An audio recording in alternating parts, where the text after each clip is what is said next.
Good morning students. आज अपने जो 12th एग्रीकल्चर केमिस्ट्री का अध्याय नंबर 11 चल रहा था उसी के आगे पढ़ेंगे अपन, जिसके अंदर अपन पढ़ रहे थे आपके जैविक खाद एवं जैव रसायन। ठीक है ना, उसी के आगे पढ़ रहे हैं अपन आज जैविक खाद एवं जैव उर्वरक, अध्याय नंबर 11 चल रहा था अपने। जैविक खाद एवं जैव उर्वरक, इसके अंदर अपन ने बातें कर ली है। आपके जैविक खाद एवं जैव उर्वरक के अंदर आपने जैविक खाद तो अपने कंप्लीट हो गया, जैव उर्वरक पढ़ रहे थे अपन। तो जैव उर्वरक के अंदर भी अपन ने दो प्रकार के जैव उर्वरक पढ़ लिए। एक तो आपके नाइट्रोजन स्थिरीकरण करने वाले, नाइट्रोजन स्थिरीकरण, और दूसरा आपके जो फास्फोरस को घुलनशील बनाने में, ठीक है ना, फास्फोरस को घुलनशील बनाने में, इनके बारे में अपन ने चर्चा कर ली है पिछली क्लास तक। अब फिर अपन ने इसके अंदर जो नाइट्रोजन स्थिरीकरण करने वाले भी पढ़ लिए और फास्फोरस में घुलनशील जो है उनके बारे में भी चर्चा कर ली। आज अपन इसके आगे थोड़ी चर्चा करते हैं, जिसके अंदर पढ़ेंगे कि जो आपके फास्फोरस में घुलनशील हैं जैव उर्वरक, जैसे माइक्रोराइजा वगैरह। देखो एक बार जो अपन जैव उर्वरक पढ़े हैं उनके बारे में बताऊं मैं आपको। तो राइजोबियम है, एजोटोबैक्टर है, एजोस्पिरिलम है, नीलहरित शैवाल है। इसके अलावा आपके जो माइक्रोराइजा है, एजोला है, इनके बारे में अपन ने चर्चा की। और पिछली क्लास तक अपन ने जो आपके माइक्रोराइजा है उसकी प्रजातियों के बारे में चर्चा कर ली। और अपन ने बात की कि एक जैव उर्वरक भारतीय कृषि अनुसंधान संस्थान नई दिल्ली के द्वारा एक जैव उर्वरक बनाया फंजाई से, जी न्यूट्रिएंट, जिसका मूल्य कितना है, सिर्फ 20 रुपये। उसका जो नाम क्या था आपके, न्यूट्रिएंट, ठीक है ना। इसके बारे में अपन ने बात की, ठीक है ना। इसका मूल्य 20 रुपये है और जिसके अंदर क्या होता है 3 से 5 किलोग्राम आ जाता है। ये मतलब भूमि, 1 एकड़ भूमि में 3 से 4-5 किलोग्राम आ जाता है। और एक पैकेट का मूल्य सिर्फ क्या है आपके 20 रुपये। ये अपन ने चर्चा की। अब अपन देखते हैं आपके अगला हेडिंग है कि माइक्रोराइजा के लाभ क्या क्या है। माइक्रोराइजा के लाभ, ये क्या है, एक प्रकार की कवक है जो नाइट्रोजन को घुलनशील अवस्था में बदलने का कार्य करती है। अब इसके लाभ क्या हैं, फिर उसके बाद में अपन देखेंगे ये जैव उर्वरक जो अपन ने पढ़े हैं उनके लाभ क्या हैं, इनके बारे में चर्चा करेंगे अपन। तो माइक्रोराइजा के लाभ की बात करें तो ये जड़ तंत्र के, ये अपन ने बात कर ली कि ये क्या करते हैं, आपके जो तंतुनुमा होते हैं। आई बात समझ में, क्या होते हैं, ये तंतुनुमा पाए जाते हैं, जो क्या करते हैं, पादप की, जैसे ये पादप है, इसकी जड़ों के अंदर जाकर और कुछ हिस्सा बाहर जाता है, कुछ जड़ों के अंदर फंस जाता है। और फिर वो जड़ बाहरी हिस्सा क्या करता है, खनिज, लवण, जल एवं उसको फास्फोरस को घुलनशील अवस्था में करके पादप के विभिन्न भागों तक पहुंचाने का कार्य करता है। और ये पादप के साथ क्या करता है, सहज जीवन के रूप में रहने का कार्य करता है। इसके अलावा ये क्या करता है, आपके गहराई में जाकर पोषक तत्व जैसे क्या क्या, फास्फोरस उपलब्ध करवाते हैं। इसके अलावा ये आपके नाइट्रोजन उपलब्ध करवाते हैं। फास्फोरस हो गई, नाइट्रोजन हो गई। इसके अलावा आपके ये पोटेशियम उपलब्ध करवाते हैं। और बात करें तो अपन इसके अलावा ये जिंक एवं गंधक उपलब्ध करवाते हैं। जिंक एवं गंधक, ये सारी चीज़ें इनको पादपों को उपलब्ध कराते हैं पोषक तत्वों के रूप में। इसके अलावा और क्या करता है, ये पादप में वृद्धि हार्मोन कारक, जैसे पादप में क्या है, वृद्धि कारक की बात करें अपन तो जैसे ऑक्सीन हो जाएगा। इसके अलावा बात करें अपन तो साइटोकाइनिन है,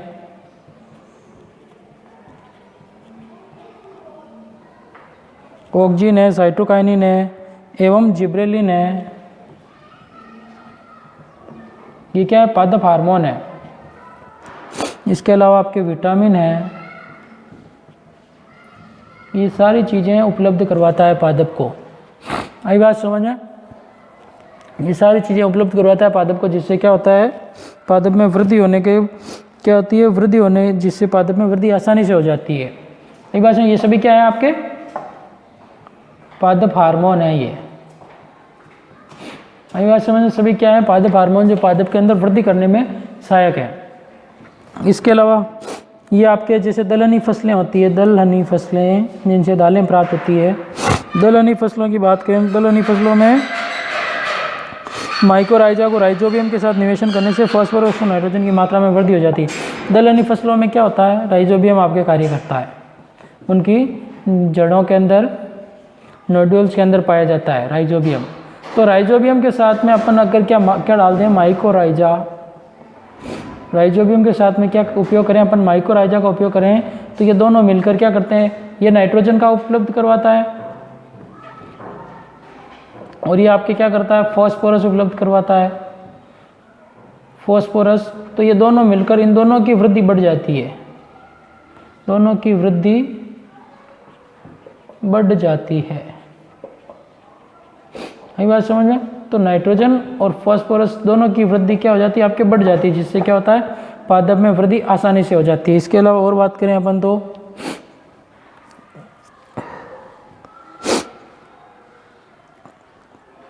माइकोराइजा वृक्ष और दूसरे वृक्षों में माइकोराइजल सहजीविता स्थापित कर लेता है, जिससे क्या था दूसरे वृक्षों को जो पोषक तत्वों की कमी है वो भी स्थानांतरण करता रहता है। तो माइकोराइजा क्या करता है, जो दो माइकोराइजा ये क्या करता है जैव उर्वरक है एक प्रकार का, जो फास्फोरस उपलब्ध करवाने का कार्य करता है।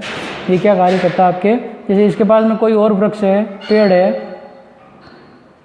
तो दोनों एक और वृक्ष है, तो दोनों के साथ में क्या कर लेगा ये सहजीविता कर लेता है। ये बात समझ में? और सहजीविता करने के साथ साथ में क्या कर लेगा ये आपके सहजीविता का मतलब क्या, दोनों आपके अपने अपने ये दोनों एक दूसरे के साथ साथ में रहने लग जाएंगे। अगर इस पादप को अगर कोई पोषक तत्वों की कमी है तो ये पादप इसको उपलब्ध करवा देगा और ये पादप वापस इसको उपलब्ध करवा देगा। तो इस प्रकार से सहजीविता के साथ में भी पोषक तत्वों का स्थानांतरण कर लेता है, पोषक तत्वों का स्थानांतरण। आई बात समझे? तो सहजीविता के द्वारा भी पोषक तत्वों का स्थानांतरण कर सकता है। इसके अलावा माइकोराइजा के कवक सूत्र मृदा में गहराई तक फैल जाते हैं। वही बात समझ, जो माइकोराइजा के कवक सूत्र हैं वो गहराई में फैलकर पौधे को सूखने की स्थिति में क्या करते हैं, ये जो कवक सूत्र होते हैं माइकोराइजा के, ये गहराई में जाते हैं, गहराई में जाकर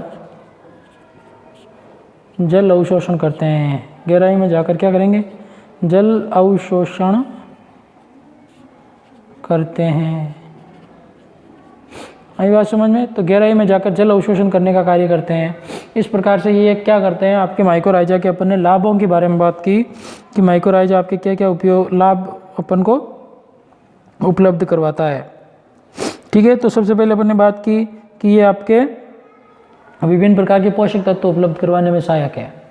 आई बात समझ। दूसरी बात की ये ऑक्सीजन, साइटोकाइनिन, जिबरेलिन, विटामिन आदि उपलब्ध वृद्धिकारक हार्मोन उपलब्ध करवाता है। इसके अलावा ये दलहनी फसलों में तो राइजोबियम पाया जाता है।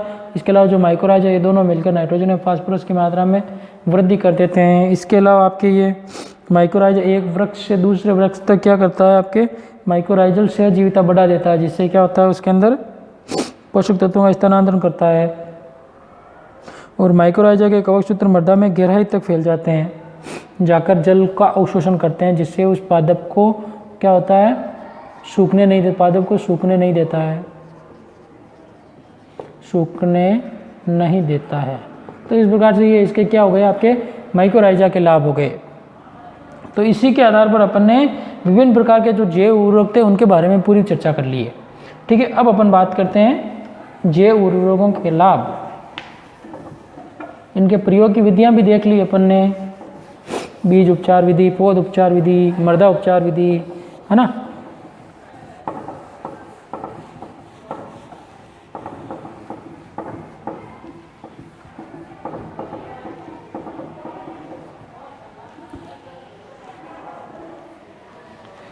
इसके अलावा देखो अब अपन बात करें तो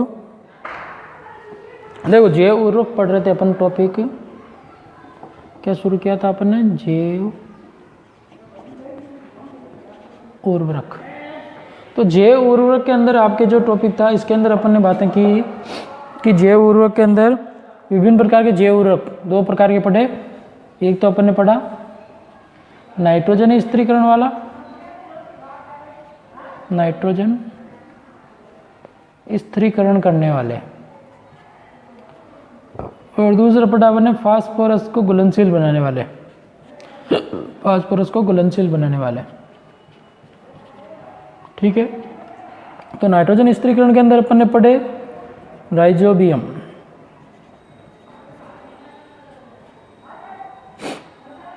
इसके अलावा अपन ने बात की इसके अंदर एजोटोबैक्टर, इसके अलावा बात की अपन ने एजोस्पिरिलम, इसके अलावा अपन ने राइजोबियम, एजोटोबैक्टर, एजोस्पिरिलम, नील हरित शैवाल, नील हरित शैवाल, और एक और बात की अपन ने इसके अंदर एजोला। और फास्फोरस के अंदर अपन ने बात की थी आपके माइकोराइजा की, इसकी कुछ प्रजातियां। ये आपके क्या है, नाइट्रोजन स्थिरीकरण करने वाले हैं, ये आपके फास्फोरस को घुलनशील बनाने वाले हैं, और ये सभी क्या है आपकी जैव उर्वरक है। इनका उपयोग किस प्रकार से करते हैं, इनके बारे में अपन एक और सारणी बनाकर आगे देख लेंगे। पहले अपन बात कर लेते हैं आपके जैव उर्वरकों के लाभ के बारे में। जैव उर्वरक के लाभ के बारे में, उर्वरकों के लाभ। अब इनकी बात करें जैव उर्वरकों के लाभ के अंदर, तो इनके लाभ क्या क्या हैं। सबसे पहला लाभ तो आपके जैव उर्वरक क्या करते हैं, पौधों को नाइट्रोजन क्या उपलब्ध करवाते हैं, आपके पौधों को नाइट्रोजन व फास्फोरस दोनों उपलब्ध करवाते हैं। इसके अलावा बात करें अपन तो पोषक तत्वों के सस्ते स्रोत हैं, ये पोषक तत्वों के सस्ते स्रोत हैं।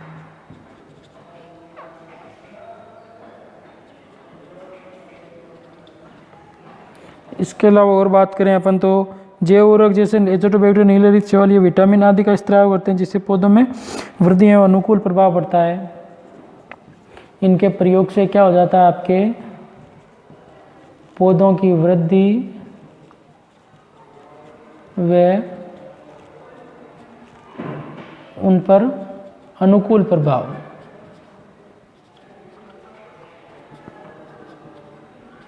उन पर अनुकूल प्रभाव होता है। इसके अलावा और बात करें अपन तो इनके उपयोग से फसलों की उपज में 10 से 20% तक वृद्धि होती है। इनके उपयोग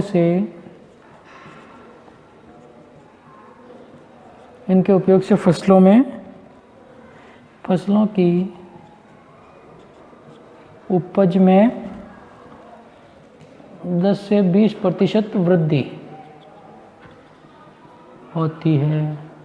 और बात करें अपन तो जैव उर्वरकों के अंदर कि ये जैव उर्वरक एंटीबायोटिक उत्पन्न करते हैं, जिससे मृदा जनित रोगों का प्रभाव कम हो जाता है। यह है एंटीबायोटिक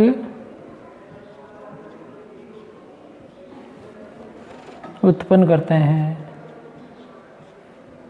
एंटीबायोटिक उत्पन्न करते हैं, जिससे क्या हो जाता है,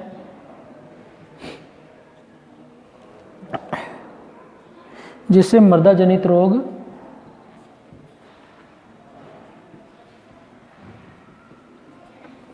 रोगों का प्रभाव कम हो जाता है। मतलब मृदा जनित जो रोग हैं उनका प्रभाव कम हो जाता है। और बात करें अपन तो इसके अलावा इनके उपयोग से मृदा की भौतिक अवस्था में सुधार होता है। इनसे मृदा की भौतिक अवस्था में सुधार, भौतिक अवस्था में मतलब क्या हो गया, भौतिक अवस्था से तात्पर्य हो गया कि उसकी जैसे मृदा का कणाकार है, कणों का आकार जो हो जाता है, इसके अलावा उसके अंदर जल सोखने की क्षमता, जल धारण क्षमता, उभय प्रतिरोधन क्षमता, ये सभी क्या हो जाती है, में सुधार होता है। इसके अलावा और बात करें अपन तो जैव उर्वरकों से क्या हो जाता है, नील हरित शैवाल व एजोला नाइट्रोजन की अतिरिक्त सूक्ष्म पोषक तत्व जैसे अपन बात करें ब्लू ग्रीन एल्गी की नील हरित शैवाल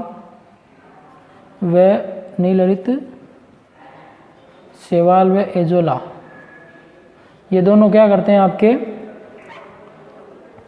नाइट्रोजन तो उपलब्ध करवाते ही हैं, ये तो इनका मेन कार्य है।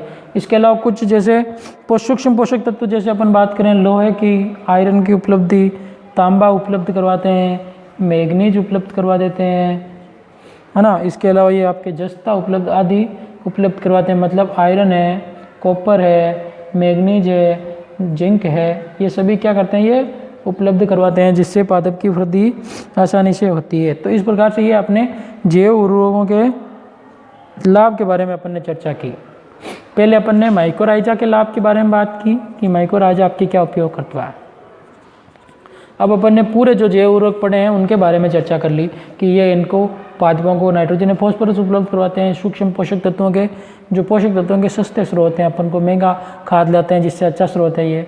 इनके प्रयोग से पौधों की वृद्धि पर अनुकूल प्रभाव पड़ता है, फसलों की उपज 10 से 20% तक वृद्धि हो जाती है, एंटीबायोटिक उत्पन्न करते हैं।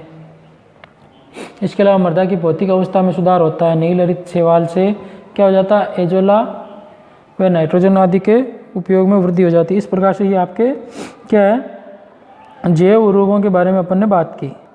अब है कुछ जैव उर्वरक जिनके अपन क्या करते हैं, अपन ने बात की कि इनके नाइट्रोजन स्थिरीकरण करने की क्षमता एक सारणी के द्वारा समझ लेते हैं अपन पूरा डिटेल में।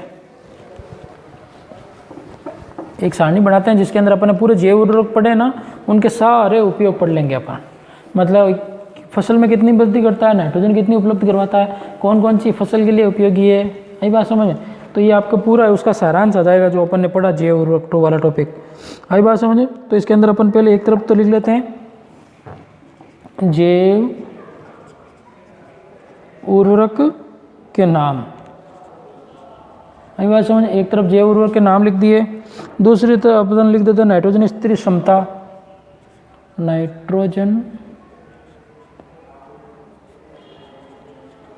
स्तर की क्षमता मतलब नाइट्रोजन कितनी स्थिरीकरण कर सकता है, नाइट्रोजन स्थिरीकरण।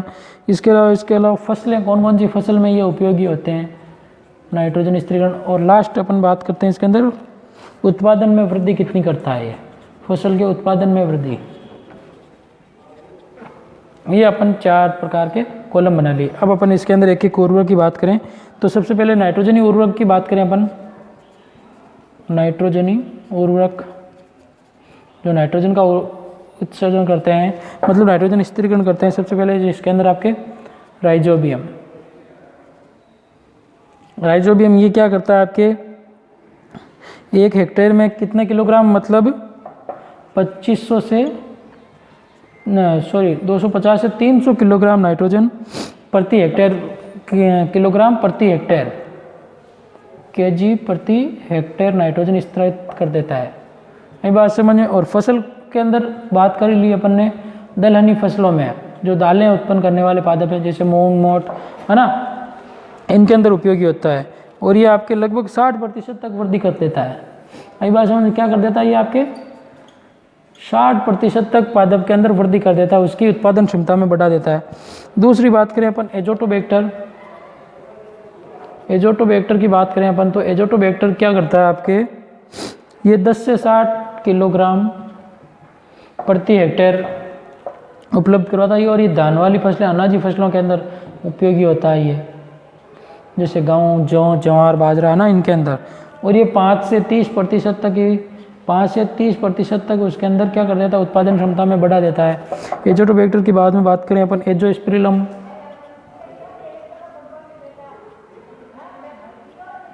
एजोस्पिरिलम की बात करें अपन तो एजोस्पिरिलम आपके क्या करता है, ये 0 से 40 किलोग्राम प्रति हेक्टेयर तक उत्पन्न करता है। इसके अलावा ये आपके ज्वार में है, धान की फसलों के लिए आदि के लिए उपयोगी होता है।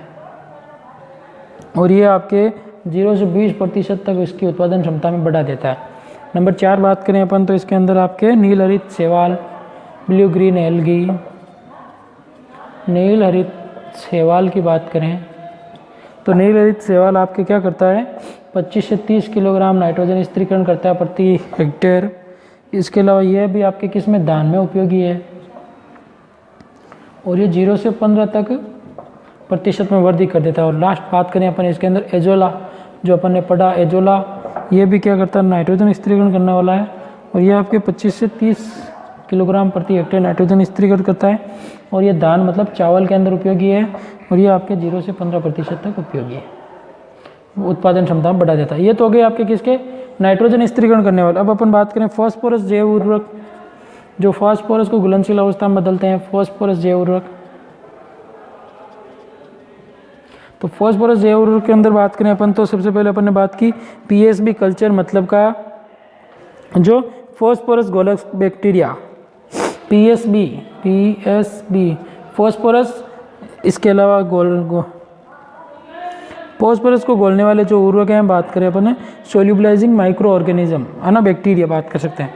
फास्फोरस सोल्यूबलाइजिंग बैक्टीरिया, मतलब जो फास्फोरस को घोलने वाले बैक्टीरिया की बात करें, पीएसबी, है ना। कल्चर, जो फास्फोरस को घोलने वाले कल्चर हैं, उनकी बात करें अपन तो ये आपके 20 से 25 किलोग्राम प्रति हेक्टेयर तक उत्पन्न कर देते हैं। और ये सभी फसलों में उपयोगी काम में आने वाला है, सभी फसलों के लिए है। और ये 20 से 30% तक की उत्पादन क्षमता बढ़ा देता है। और दूसरे की बात करें अपन तो माइकोराइजा,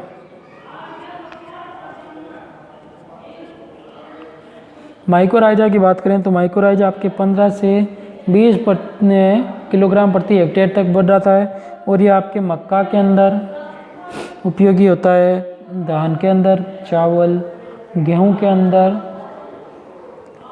इसके अलावा अलसी, प्याज, इन सब के अंदर उपयोगी होता है। और ये आपके 20 से 30% तक उत्पादन क्षमता में वृद्धि कर देता है। तो इस प्रकार से ये आपके क्या हो गया, जैविक खाद हैं, जैव उर्वरकों के बारे में बात की अपन ने, पूरा सारणी बनाकर बात कर ली कि जैव उर्वरक कौन कौन से हैं जो आपके लिए उपयोगी है ना। जैव उर्वरकों के कौन कौन से जो जैव उर्वरक हैं वो अपने लिए उपयोगी हैं, और वो कितनी कौन कौन सी फसल के लिए उपयोगी है, कितनी नाइट्रोजन स्थिरीकृत कर सकते हैं, और वो उत्पादन क्षमता में कितनी वृद्धि करते हैं, इनके बारे में अपन ने चर्चा की। ठीक है, तो जैव उर्वरकों के बारे में ये आपके कंप्लीट हो गया बात। ये तो बातें हो गई आपके जैव उर्वरकों के संबंध में। ठीक है, इसके अलावा अपन बात करें और तो जो जैव उर्वरक हैं कौन कौन सी फसलों के लिए उपयोगी थे, ये तो अपन बात कर ही चुके हैं। अब बात करें अपन जैव उर्वरकों की उपयोग में सावधानियां क्या क्या रखनी पड़ती है अपन को, आई बात। तो जैव उर्वरकों का अगर अपन उपयोग करें तो उसके अंदर सावधानियां क्या क्या रखें, तो उनके बारे में कुछ 4-5 पॉइंट है जो आपको सावधानियां रखनी पड़ती है, वो अपन पढ़ लेते हैं। फिर उसके बाद में ये आपके जैव उर्वरक कंप्लीट हो जाएगा। अगली क्लास से अपन हरी खाद के बारे में चर्चा करेंगे, इसी चैप्टर के अंदर। एक छोटा सा टॉपिक रहा है, 1-2 क्लास लगेगी उसके अंदर, फिर उसके बाद में ये आपके चैप्टर कंप्लीट हो जाएगा। तो जैव उर्वरक के अंदर आपके उपयोग करते समय जैव उर्वरकों का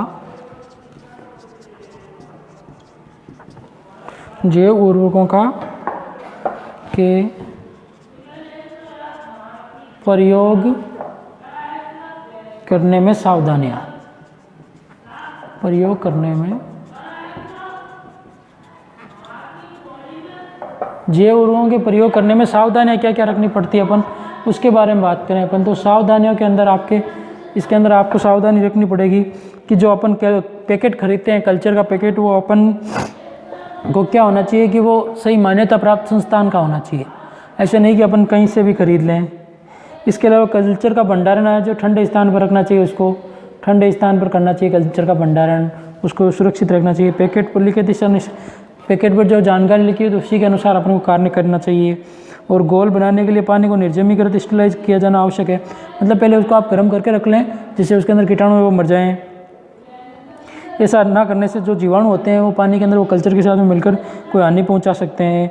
कल्चर को रासायनिक खाद या कृषि रसायनों में ना मिलाएं, के साथ में नहीं मिला।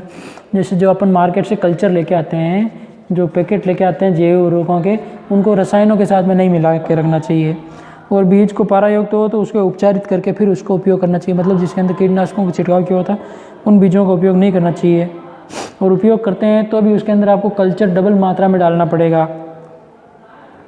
कल्चर में अम्लीय मिट्टी होती है तो उनके अंदर बीजों को क्षारीय भूमि होती है, बीजों पर चूना और क्षारीय भूमि होता है तो उसके अंदर जिप्सम की परत लगानी चाहिए अपन को। अगर मृदा का पीएच मान अम्लीय है तो उसके अंदर आपको क्या करना पड़ेगा, चूना डालना पड़ेगा। क्षारीय मृदा है तो उसके अंदर आप जिप्सम का उपयोग करके फिर अपन उसके ऊपर मिट्टी के अंदर उपयोग करें। और पैकेट को उपचारित करने के बाद में खोलना चाहिए, करते समय ही खोलना चाहिए और बीजों के ऊपर तुरंत लगा देना चाहिए, धूप में नहीं रखना चाहिए पैकेट को। अभी बात समझो, जो कल्चर का पैकेट आता है उसको धूप में नहीं रखना चाहिए, उपचार करने के तुरंत बाद ही उसका उपयोग कर लेना चाहिए। इसके अलावा उपचारित जो बीज होते हैं मृदा रासायनिक उर्वरक सीधे संपर्क में ना आए, इसके लिए उसको बुआई के समय ही उपयोग करना चाहिए। और जो उपयोग होता है उसको खाने के काम में, जो बीज बच जाते हैं उनको खाने में काम में नहीं लेना चाहिए अपन को। आई बात समझ में? ये आपके जो बातें थी वो अपन ने बातें कर ली जैव उर्वरकों के बारे में, क्या क्या सावधानियां रखनी चाहिए, जिसके अंदर बता दिया कि जो कल्चर खरीदते हो आप वो मान्यता प्राप्त संस्थान से होना चाहिए, है ना। कृषि संस्थान है वहाँ से मान्यता प्राप्त हो, वहाँ से लें। कल्चर को ठंडे स्थान पर रखना चाहिए, पैकेट पर लिखे दिशा अनुसार कार्य करना चाहिए, है ना, जो आपका एक्सपायर नहीं होना चाहिए। इस प्रकार से पानी जो काम लेते हैं, घोल बनाते हैं अपन गर्म करने के लिए, जिसके अंदर गुड़ डालते हैं ना, वो पानी आप पहले उसको गर्म करके फिर उसके बाद में ठंडा करने के बाद में काम में लें अपन। रसायनों के साथ में उपयोग नहीं करना चाहिए इसका। और अगर कोई कीटनाशक मिलाया हुआ है उसके अंदर, बीज के अंदर, तो उसके अंदर कल्चर की मात्रा अपन को दुगुनी डालनी पड़ेगी, है ना। अम्लीय मृदा है तो उसके अंदर आपको चूना, अम्लीय मृदा के लिए अगर आपको उपयोग करना है तो उसके अंदर आपको चूना डालना पड़ेगा। क्षारीय मृदा है तो उसके लिए आपको क्या करना पड़ेगा, क्षारीय मृदा के लिए आपको जिप्सम का उपयोग करके फिर जैव उर्वरकों का उपयोग करें, है ना। और पैकेट को जिस समय आपको काम में लेना उसी समय खोलें, खोल के नहीं रखना चाहिए, है ना। उसी समय उपचारित करके बीजों को तुरंत उपयोग में कर लेना चाहिए, धूप में नहीं रखना चाहिए उनको। आई बात समझें? इसके अलावा जो बीज बच जाते हैं आप बुआई के बाद में, उनको खाने में काम में नहीं लेना चाहिए। आई बात समझें? और इसके अलावा आपके जो रसायनों का उपयोग नहीं करना चाहिए समय पर। तो इस प्रकार से ये आपके जैव उर्वरकों के प्रयोग करते समय सावधानी रखनी चाहिए। इसी के आधार पर ये आपके जैव उर्वरक तो कंप्लीट हो गया, लेकिन एक छोटा सा टॉपिक और बचा है इस चैप्टर का, जो है आपके हरी खाद। उसके बारे में अपन चर्चा करेंगे। जो क्या करेंगे, आपके कौन सा टॉपिक बचा अब, हरी खाद, उसके बारे में अपन चर्चा करेंगे अगली क्लास में। ओके, गुड लक, धन्यवाद। आज के लिए इतना ही। आगे की बातें अपन क्या करेंगे आपके अगली क्लास में करेंगे, जिनके बारे में अपन बाद में चर्चा करेंगे। ओके, गुड लक, धन्यवाद।